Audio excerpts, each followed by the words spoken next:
Телевизија Алфа сега, а и во минатото се понудила да емитува серијата Црвениот поет за животот и делото на македонскиот деец Кочо Рацин.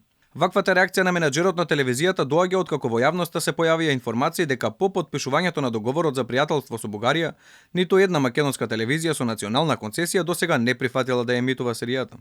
Не знам дали станува збор за тивка цензура или за навистина неможност на националните телевизиски концесионери да ја прикажат серијата Црвениот поет во прайм тајм, поради турските серии што редовно се емитуваат во тој термин.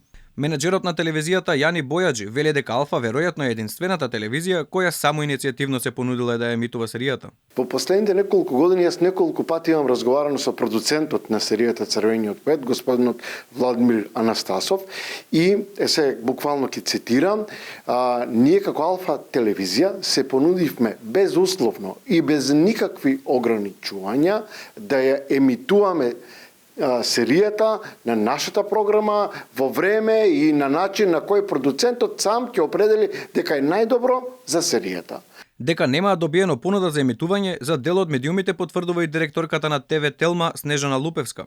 Алфа стапи во контакт со продуцентот на серијата кој вели дека не сме имале национална концесија, а телевизијата емитува на целата територија под национална концесија безмалку една деценија. Има конфликт поради договорот за серијата. Во договорот стои дека серијата мора да се емитува на телевизија со национална концесија, а Алфа ТВ не е национален концесионер.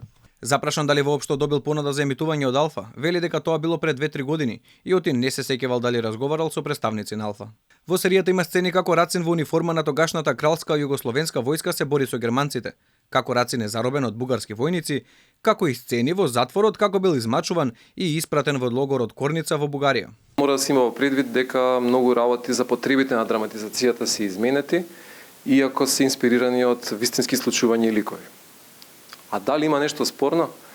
Јас не сметам дека има нешто спорно, се работи за историски вистини, за факти, за многу настани кои што се историски потврдени и не верувам дека има било каква причина да се сомневаме во некакви претенциозни менувања или. Во 2012 година имаше жестоки реакции од Бугарија по емитувањето на филмот Трето полувреме, кој пак дојде од највисоко ниво на бугарското раководство. Додека пак министерката за култура Бисера Костадиновска Стојчевска неодамна изјави дека авторите треба да творат во духот кон тоа што ќе ги расположи народот и публиката, пошто следуваа бурни реакции на филмаџиите кои истакнаа дека одсега ќе треба да снимаат само љубовни и современи филмови и серии.